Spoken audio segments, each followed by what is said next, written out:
अब सिर्फ बंदूक और बारूद तक सीमित है या फिर कीबोर्ड, डेटा और सैटेलाइट्स बन चुके हैं नए हथियार। प्रयागराज से आई एक बड़ी खबर, जहां उत्तर प्रदेश के मुख्यमंत्री योगी आदित्यनाथ ने देश की सुरक्षा और बदलते युद्ध के स्वरूप को लेकर एक बेहद अहम और भविष्य की तस्वीर पेश की। मौका था रक्षा त्रिवेणी संगम थीम पर आयोजित नॉर्थ टेक सिंपोजियम 2026 के समापन समारोह का, जहां मुख्यमंत्री ने साफ कहा, अब जंग सिर्फ जमीन, आसमान और समुद्र तक सीमित नहीं है। अब युद्ध साइबर स्पेस में लड़ा जा रहा है, डेटा के जरिए लड़ा जा रहा है और इलेक्ट्रोमैग्नेटिक स्पेक्ट्रम में भी कीबोर्ड अब एक हथियार बन चुका है। मुख्यमंत्री ने कहा, मिशन फर्स्ट सिर्फ एक नारा नहीं बल्कि हर सैनिक का संकल्प है और यह हर नागरिक का भी मार्गदर्शन सिद्धांत होना चाहिए। सियाचिन के बर्फो, रेगिस्तान की तपिश या जंगलों का अंधेरा, हमारे सैनिक हर परिस्थिति में देश की रक्षा के लिए खड़े हैं। लेकिन आज सिर्फ बहादुरी काफी नहीं, टेक्नोलॉजी, रणनीति और मानसिक दृढ़ता, ये तीनों अब युद्ध की नई पहचान बन चुकी है। दुश्मन के पावर ग्रिड को बाधित करना, जीपीएस और बैंकिंग सिस्टम को ठप करना या अपने नेटवर्क को सुरक्षित रखना, यह सब नई युद्ध नीति का हिस्सा है और इस दिशा में उत्तर प्रदेश तेजी से आगे बढ़ रहा है। यूपी डिफेंस कॉरिडोर में तोप के गोले, स्वदेशी ड्रोन, बुलेट प्रूफ जैकेट और एडवांस कम्युनिकेशन सिस्टम तैयार किए जा रहे हैं। राज्य में 35,000 करोड़ रुपए से ज्यादा के निवेश प्रस्ताव जमीन पर उतर रहे हैं। लखनऊ, कानपुर, झांसी, अलीगढ़, आगरा और चित्रकूट, ये 6 नोड्स देश की रक्षा ताकत को नई दिशा दे रहा है।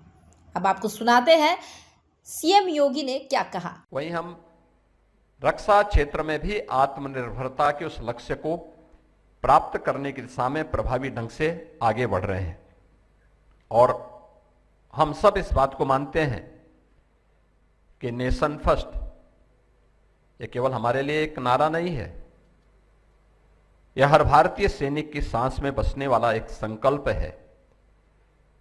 हर भारतीय के लिए ये जीवन का एक मंत्र होना चाहिए, क्योंकि राष्ट्र से बढ़कर के कुछ नहीं, यह हमारे लिए सर्वोपरि है। और मैं मानता हूं कि हमारे सैनिक सियाचिन की जमा देने वाली ठंड हो, रेगिस्तान की तपती रेत हो, घने जंगलों का अंधकार हो या समुद्र और आकाश की अनंत चुनौतियां हो, जहां जीवन ठहर जाता है वहीं से हमारे सैनिकों का कर्तव्य शुरू होता है। हमारे सैनिकों के कदम जहां पड़ते हैं वहीं से भारत की सीमाएं मजबूत होती हैं। हमारे सैनिकों की जागती हुई आंखों के कारण पूरा देश चैन की नींद सोता है। हम सबको इस बारे में देखना होगा। इस सिंपोजियम के माध्यम से हम इस बात पर जरूर गौर करें कि आज युद्ध सिर्फ जल, थल और नभ तक सीमित नहीं रहा है। आज यह मल्टी डोमेन ऑपरेशंस के युग में प्रवेश कर चुका है। हमने अभी गत वर्ष ऑपरेशन सिंदूर के माध्यम से भी देखा है। आधुनिक युद्ध अब जल, थल और वायु के साथ साथ साइबर, स्पेस, इलेक्ट्रोमैग्नेटिक स्पेक्ट्रम आदि क्षेत्रों में एक साथ लड़ा जा रहा है। अब कीबोर्ड भी हथियार है। दुश्मन के पावर ग्रिड, बैंकिंग और कम्युनिकेशन सिस्टम को ठप करना या अपने नेटवर्क को अवैध बनाना, यह भी एक नई सुरक्षा रेखा बनी है। सैटेलाइट्स के जरिए निगरानी, खुफिया जानकारी और नेविगेशन, यही आधुनिक युद्ध का उसकी आंखें हैं और उसके दिमाग भी।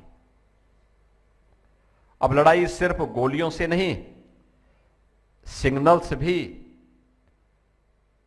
इसमें महत्वपूर्ण भूमिका का निर्वहन कर रहे हैं। दुश्मन के रडार, संचार और जीपीएस को जाम करना और अपने सिस्टम को सुरक्षित रखना आज यह निर्णायक बन गया है। आज का युद्ध हथियारों के साथ साथ डेटा और टेक्नोलॉजी की भी भूमिका को हम सब का ध्यान आकर्षित करता है और इसीलिए बहादुरी के साथ ही तकनीकी रूप से दक्ष, रणनीतिक रूप से सजग और मानसिक रूप से उतने ही अड़िग रूप से हम सबको एक नई प्रेरणा भी प्रदान कर रहा है। सीएम योगी ने बताया प्रदेश में 21,000 से ज्यादा स्टार्टअप्स एआई, ड्रोन, रोबोटिक्स और सेमीकंडक्टर जैसे क्षेत्रों में काम कर रहे हैं। यानी यूपी अब सिर्फ एक राज्य नहीं बल्कि टेक्नोलॉजी और डिफेंस का हब बनता जा रहा है। मुख्यमंत्री ने भारतीय संस्कृति का जिक्र करते हुए कहा, वसुधैव कुटुंबकम हमारी पहचान है, लेकिन उदारता के साथ शक्ति भी जरूरी है। उन्होंने यह भी कहा कि 2017 के बाद यूपी ने जीरो टॉलरेंस की नीति अपनाई और आज प्रदेश का कानून व्यवस्था मॉडल देश दुनिया में मिसाल बन चुका है।